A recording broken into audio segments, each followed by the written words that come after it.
It's so wonderful to see all of you here this morning, and we thank you very much for braving these torrential rains that have come this morning. It's a great honor to be here today and to be honored by you all. This is my first visit to a WIRE event. I apologize for that. I wanted to not exactly give a keynote speech, but just to tell you who I am and why I'm here, which in a way encapsulates some of Kenya's history. I think I've been probably here in Kenya longer than most of you. And I came as an architect. I was a young woman coming to teach at the University of Nairobi. And I taught the first year students for 3 years. And during that time, I think I learned more, certainly than the students did, but I learned a lot about Kenya from them. And I developed some revolutionary ideas because I realized that what I was coming to teach about architecture had very little applicability to this place. First of all, the people I was teaching were almost exclusively young men from the bush. They'd been to high school across Kenya, Uganda, and Tanzania. Very few of them had ever been in a town before. And here was I, supposedly teaching them architecture based on how I had been taught architecture. But luckily, the way I was taught at the AA in London was a very good background for adaptability and for being alert to one's environment. So what I developed with some predecessors who had been here, trying to change the way education worked for the professions, was to get them to deconstruct and examine their own environments and be creative about how to reconstruct them in relation to the reality they were in. Some of that reality still persists. That is, the huge numbers of people in this sub-region who are living in poverty and in very minimal kinds of dwellings. Now I want to jump forward and say, where has this come to the environment we are now in, and are we sensitive to that? As we know, more than half the people in this city live without water and sanitation in slums. So that problem was a problem we didn't resolve. We have not done so, but we have to.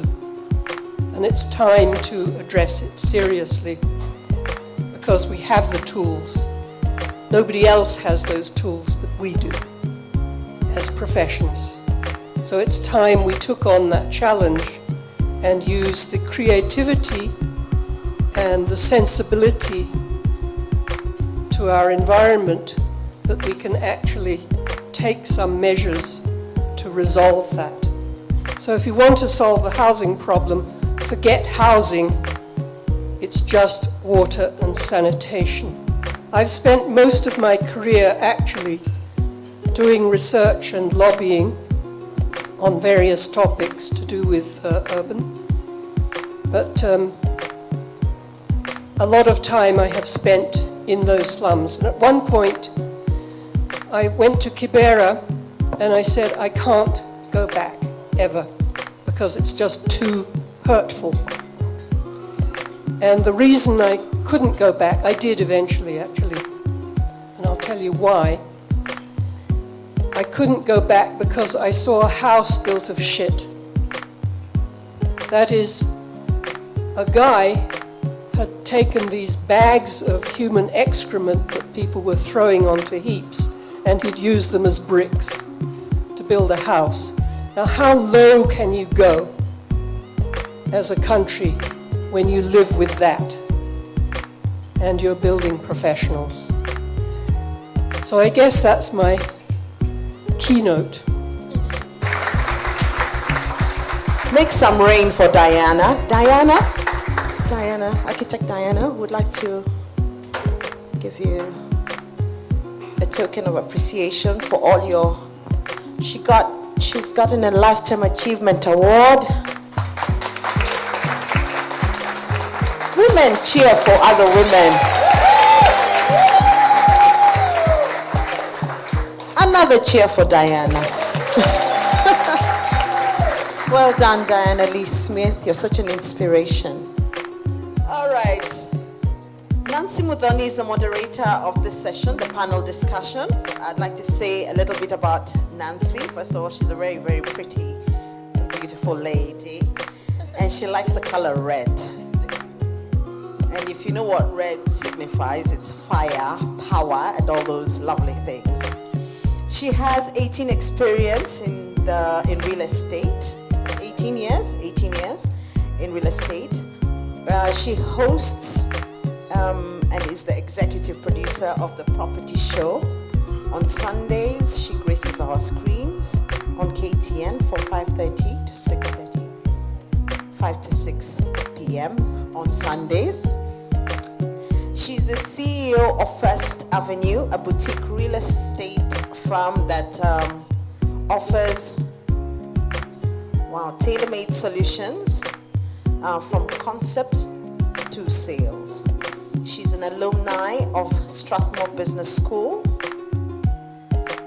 and she's a mother of 2 beautiful daughters, and I believe a grandma as well. Welcome, Nancy. All right, she's the moderator for this session. Today, we are talking about the progress that we are seeing in Kenya. I'll start off with the students. Tell us what you see. Growing up, we, as women, trying to have role models. When we're looking at who can we get advice from, it's very difficult, especially in the architectural industry. You find that there are 3-4 female architects in the practice, and they're just starting out. You find that there's very few architectural practices run by women. So you find, where can I get advice? Not only about architecture, but about how you can make it in the industry as a woman, how you can, even in the student environment, when you're working, when you're studying, how do you engage with an entire faculty, an entire team of lecturers who are men? So the Press for Progress, I believe, is a really important conversation to be having right now. As women are entering the industry, and as men themselves are also finding themselves in an industry that is now populated with women. Right now in the faculty, you're finding the classes are about 50-50, but the faculty teaching them is about 10-90. So how do we press for progress in trying to populate the industry with women role models and leaders? We each have a responsibility, especially the ladies who have been placed in places of responsibility. If I speak from the background of where I teach, University of Nairobi, she has already mentioned that at least the numbers we are seeing are going up. When we were at the university, I think we were like about 4 ladies in our class with Kina Diana. Now they're like 20, 30. I believe that's good progress because it means more ladies are knowing more about built environment courses, and they're daring to try. And so ours as a responsibility is to go out there and mentor young ladies who know nothing about architecture. They think engineering is Greek. They think quantity surveying is rocket science. It's good for us to go out there and tell them that these things are doable because we have done them. We are here.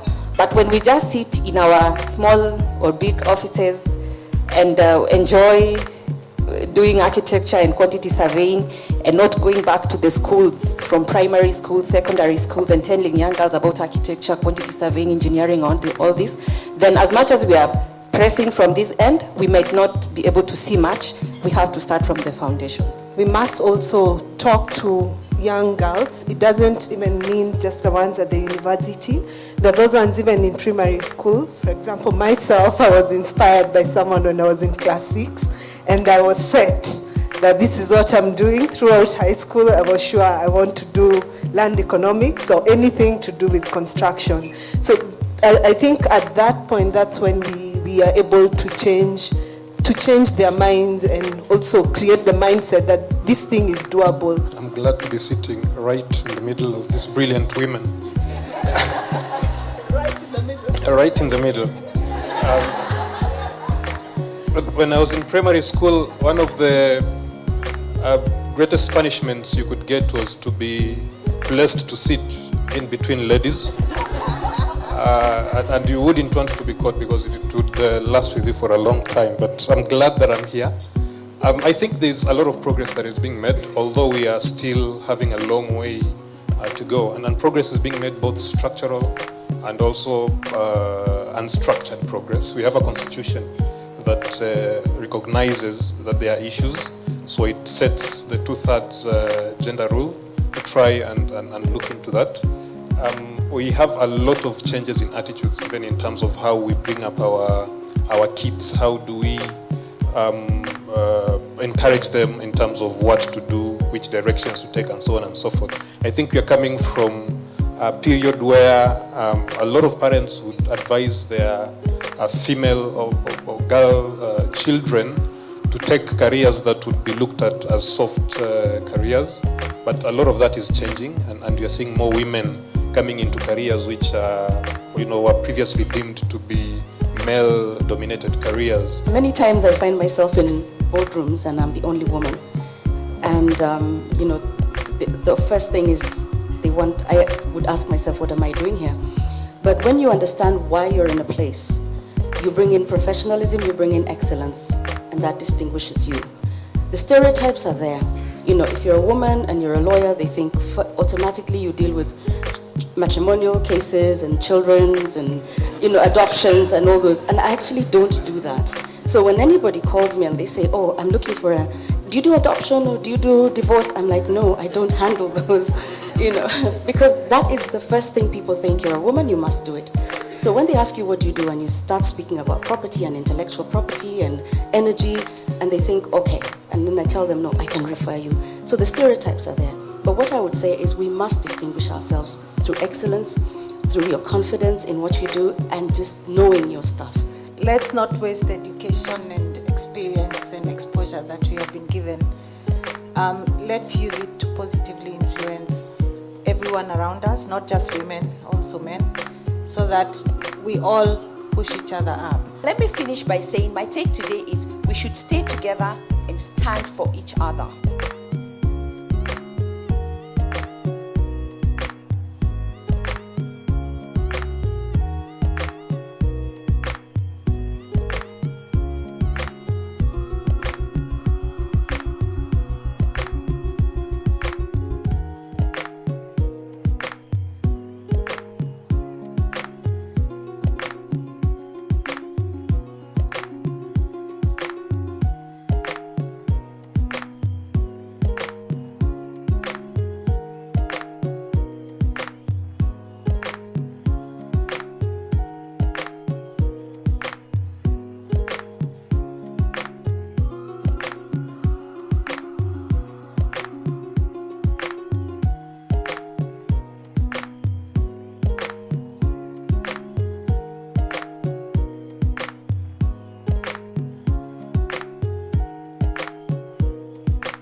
My task here is very simple, to express gratitude to all of you who are here.